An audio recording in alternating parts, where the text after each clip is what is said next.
Welcome back guys to your own trading channel The Trading Edge. I hope you guys are doing good. Guys, कल हम लोग ने bank Nifty और Nifty 50 के कुछ levels discuss किए थे। तो लेवल्स तो टच नहीं हुए। लेवल्स ना ऊपर की साइड टच हुए ना नीचे की साइड। और लेवल्स क्यों नहीं टच हुए ये भी हम लोग चार्ट पे देखेंगे। पहले एक नजर हम लोग ग्लोबल मार्केट्स पे देख लेते हैं कि ग्लोबल मार्केट्स में क्या हो रहा है।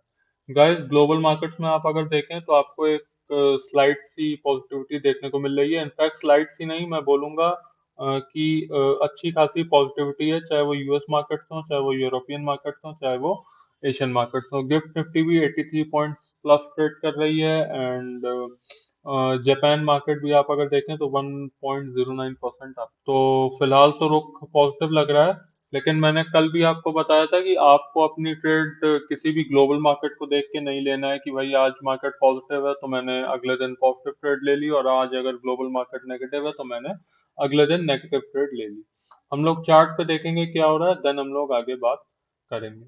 गाइस, मैंने आपको लेवल्स बताए थे कि अगर 19,000 का लेवल ब्रेक होता है डाउन साइड पे, अगर 19,000 का लेवल ब्रेक होता है डाउन साइड पे तो आपको एक फ्रेश गिरावट देखने को मिल सकती है। तो देखिए गाइस, आज भी सेम कैंडल बनी जो कल निफ्टी 50 में बना था, डोजी कैंडल।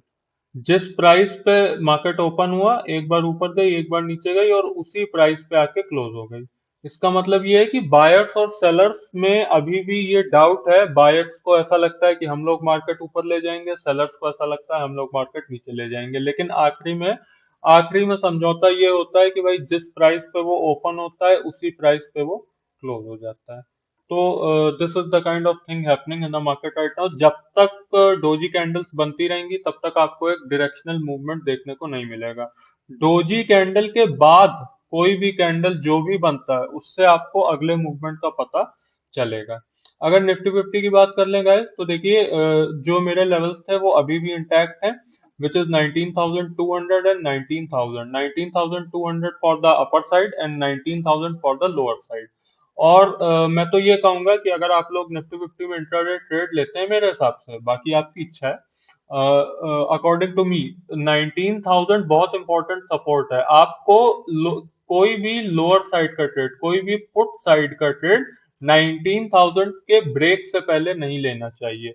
और कोई भी अप साइड का ट्रेड, कोई भी कॉल साइड का ट्रेड आपको 19,200 से पहले नहीं लेना चाहिए। इट मींस 19,000 से लेके 19,200 के levels is a kind of no trading zone according to me right now. जो मेरे को चार्ट पे दिख रहा है कि भाई, देखिए, कल कल तो खैर कल नहीं, परसों परसों देखिए 19,200 से इसने रेजिस्टेंस लिया, और फिर कल इसने 19,000 तोड़ा भी नहीं। देन आज ये ओपन हुआ और इसने आज डोजी बना दी। अब जब तक ये इसी रेंज में ऐसे ऐसे घूमेगा तब तक आप यहाँ पे ट्रेड लेंगे। मान लीजिए कॉल साइड की, वो हल्का सा नीचे आएगा, आपका एसएल ले जाएगा। आप यहाँ से पुट साइड की ट्रेड लेंगे और वो यही 19,000 से ऐसे घूम जाएगा और आपका एसएल हिट हो जाएगा। तो मेरे हिसाब से जब तक मार्केट 19,000 से लेके 19,200 की रेंज के बीच में, you shouldn't trade in Nifty fifty. इसके बाद अगर कोई भी लेवल टूटता है, अगर 19,000 अगर स्ट्रॉन्ग टूटता है then you should trade accordingly, and अगर 19,200 टूटता है then you should trade accordingly. ये तो बात हो गई गाइस निफ्टी फिफ्टी की। अब बैंक निफ्टी की बात कर लेते हैं कि बैंक निफ्टी में कैसा क्या प्राइस एक्शन चल रहा है। आप देखिए, मैंने आज एक, बिकॉज आई ऑल्सो ट्रेड, मैं सिर्फ, I am not here to spread knowledge only, I also trade. So मैंने देखिए एक लेवल, यहाँ पे एक लेवल का अलर्ट मैंने लगाया था। This is an exclusive feature of trading view कि जब 43,200 का लेवल ब्रेक होगा तो मेरे को एक नोटिफिकेशन आएगा। तो एक स्लाइड सा मूवमेंट हुआ, लेकिन वो लेवल आज भी ब्रेक नहीं हुआ। तो मैंने कल जो लेवल आपको बताया था कि भाई 43,000, मैंने कल आपको बताया था 42,700 इंपॉर्टेंट सपोर्ट है बैंक निफ्टी के लिए। अगर 42,700 सस्टेन हो जाता है देन आपको एक अपसाइड की पॉसिबिलिटी देखने को मिलेगी। तो अपसाइड आपको देखने को तो मिली, लेकिन वो अपसाइड सस्टेन नहीं कर पाई। मैंने आपको बताया था, देखिए, ट्रेड आपको तभी लेना है जब स्ट्रॉन्ग कैंडल्स फॉर्म हो। अगर कैंडल्स का नॉलेज आपको नहीं है, मैं किस बारे में बात कर रहा हूं, तो आप मेरी स्टार्टिंग की कुछ वीडियोस देख सकते हैं, मैंने उसमें कैंडलस्टिक्स आपको अच्छे से एक्सप्लेन की है। जब तक स्ट्रॉन्ग कैंडल्स फॉर्म ना हो किसी भी साइड पे, चाहे वो 42,700 के बाद हो, चाहे वो 43,000 के बाद हो, जब तक स्ट्रॉन्ग कैंडल्स फॉर्म ना हो तब तक आपको कोई भी ट्रेड एग्जीक्यूट नहीं करना है। ऑल्दो मैंने यहाँ पे अपना लेवल मार्क किया था, लेकिन आप देखिए मेरा लेवल यहाँ पे ब्रेक नहीं हुआ। मेरा जो लेवल था, अगर ये 43,200 का लेवल ब्रेक हो जाता then I will trade for the upside, लेकिन ये लेवल ब्रेक हुआ ही नहीं, तो मैंने आज बैंक निफ्टी में कोई भी ट्रेड नहीं लिया। सेम थिंग 42,700 भी ब्रेक नहीं हुआ, इसलिए मैंने डाउन साइड का भी कोई भी ट्रेड नहीं लिया।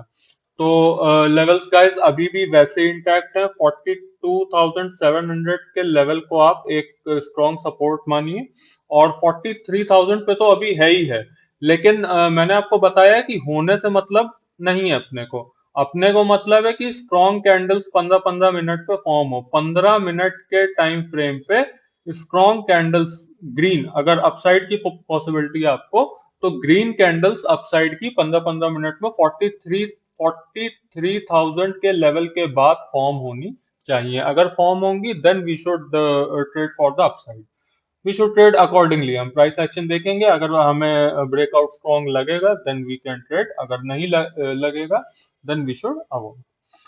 ये तो बात हो गई गाइस निफ्टी 50 और बैंक निफ्टी की।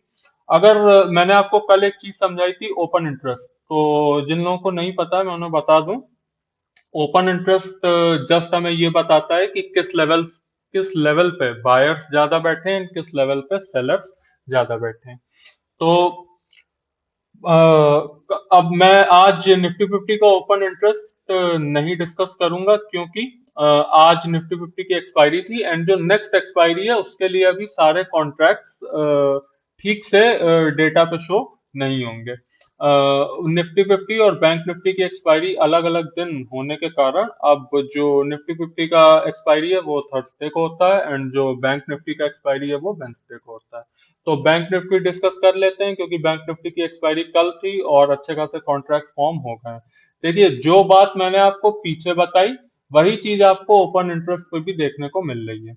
43,000 पे ही सबसे ज्यादा पुट राइटिंग है, एंड 43,000 पे ही सबसे ज्यादा कॉल राइटिंग है। ये जो लेवल आप देख रहे हैं this is 43,000 ATM strike price, ATM मतलब एट द मनी, जिस लेवल पे बैंक निफ्टी इस समय है। तो 43,000 ही बहुत इंपॉर्टेंट सपोर्ट और रेजिस्टेंस है एक तरीके से, क्योंकि अभी डोजी फॉर्म हुई है। अभी हमें आगे का मूवमेंट ये नहीं पता है कि वो ऊपर जा रहा है या नीचे जा रहा है, तो हमें अभी आगे का मूवमेंट क्लियर नहीं है।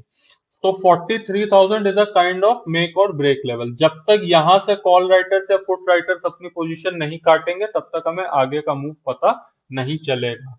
वैसे मेरे हिसाब से ये तो हो गई बात ऑप्शन डेटा की। मैं आपको बता रहा हूँ, कुछ भी आप स्टडी करते हैं, अगर आप intraday trade Nifty bank Nifty में लेते हैं, मैं आपको बता रहा हूं, अगर चार्ट पैटर्न, अगर आपका प्राइस एक्शन स्ट्रांग है देन आपको ये भी देखने की जरूरत नहीं है। अगर इसमें थोड़ा सा डिफरेंस भी है आपके एनालिसिस से, चार्ट पैटर्न के एनालिसिस से अगर ऑप्शन डेटा में थोड़ा सा डिफरेंस भी है देन आपको प्राइस एक्शन पे ही बिलीव रखना चाहिए, because price action never fails. तो बैंक निफ्टी के भी लेवल्स मैंने आपके साथ डिस्कस कर लिए, निफ्टी 50 के भी डिस्कस हो गए। अब हम लोग बात कर लेते हैं कुछ रिजल्ट की। गाइस आज रिजल्ट आया है मेरी फेवरेट तो नहीं कहूंगा बट मोस्ट ट्रेडेबल स्टॉक का, जो I trade very frequently, that is Adani enterprise. Adani enterprise के गाइस आज रिजल्ट आउट हुए। गाइस रिजल्ट काफी वीक हैं, और कल अडानी के साथ क्या होगा मतलब मेरे को तो सोच के ही अभी से डर लग रहा है। अगर रिजल्ट की बात कर लें गाइस, तो अडानी एंटरप्राइज में देखिए क्या हुआ कि प्रॉफिट तो छोड़िए, प्रॉफिट तो खैर पोस्ट किया है, लेकिन प्रॉफिट पोस्ट किया है 228 सीआर का, which is 51% down, 51% negative from last year. Year on year last year में ही लास्ट ईयर जो भी प्रॉफिट पोस्ट किया था उससे 51% का फॉल आपको देखने को मिल रहा है प्रॉफिट में। आप समझिए कि किस किस तरीके के ये भयानक रिजल्ट्स हैं। और अगर रेवेन्यू फ्रंट की बात की जाए, तो रेवेन्यू इस साल कंपनी ने इस क्वार्टर में पोस्ट किए हैं 22,517 सीआर के, which is 41% down from last year. This 51% का ड्रॉप प्रॉफिट में देखने को मिल रहा है, 41% का ड्रॉप आपको रेवेन्यू में देखने को मिल रहा है। आप समझ सकते हैं किस कदर की गिरावट कल अडानी एंटरप्राइज में देखने को मिल रही है। आपको कल एक गैप डाउन ओपनिंग होते हुए भी दिख सकती है अडानी एंटरप्राइज में। जिन्होंने भाई यहाँ पे पुट ले रखा है उनकी तो कल मौज है, और अनफॉर्चुनेटली जिन्होंने कॉल ले रखी है उन्हें उन्हें भाई मेरी दुआएं हैं, लेकिन दुआओं से कुछ होगा नहीं, बिकॉज रिजल्ट्स काफी वीक हैं अडानी एंटरप्राइज के। फिलहाल जब तक तूफान थोड़ा थम नहीं जाता है तब तक आपको अडानी एंटरप्राइज से दूर रहना चाहिए। एंड वैसे भी आप अगर लॉन्ग टर्म इन्वेस्टर हैं और आपके अंदर रिस्क लेने का एपेटाइट नहीं है, then you should stay away from Adani. Although I am invested in Adani and I believe in him, but अगर आपके अंदर रिस्क एपेटाइट नहीं है then you should stay away from Adani, because Adani stocks are very volatile and ये stocks उन्हें ही लेने चाहिए जिनके अंदर अच्छा रिस्क एपेटाइट है। फिलहाल कल की बात की जाए तो कल तो भाई गिरावट पक्की है अडानी एंटरप्राइज में। अगर 51% का ड्रॉप आप प्रॉफिट में पोस्ट कीजिएगा और अगर 41% का ड्रॉप अगर आप रेवेन्यू में पोस्ट करेंगे, देन आप अंदाजा लगा सकते हैं कि किस तरीके का फॉल कल आपको देखने को मिलेगा अडानी एंटरप्राइज में। अब बात कर लेते हैं गाइस नेक्स्ट रिजल्ट की, which is Tata motor. Guys Tata motors के रिजल्ट्स काफी पॉजिटिव हैं। हैं तो मार्केट एस्टिमेट से इनलाइन ही, जैसा मार्केट ने सोचा था वैसे ही रिजल्ट पोस्ट किए हैं। लेकिन मेरे हिसाब से एक पॉजिटिविटी उसमें ये है, क्या है मैं आपको भी बताता हूँ, पहले रिजल्ट हम लोग देख लेते हैं।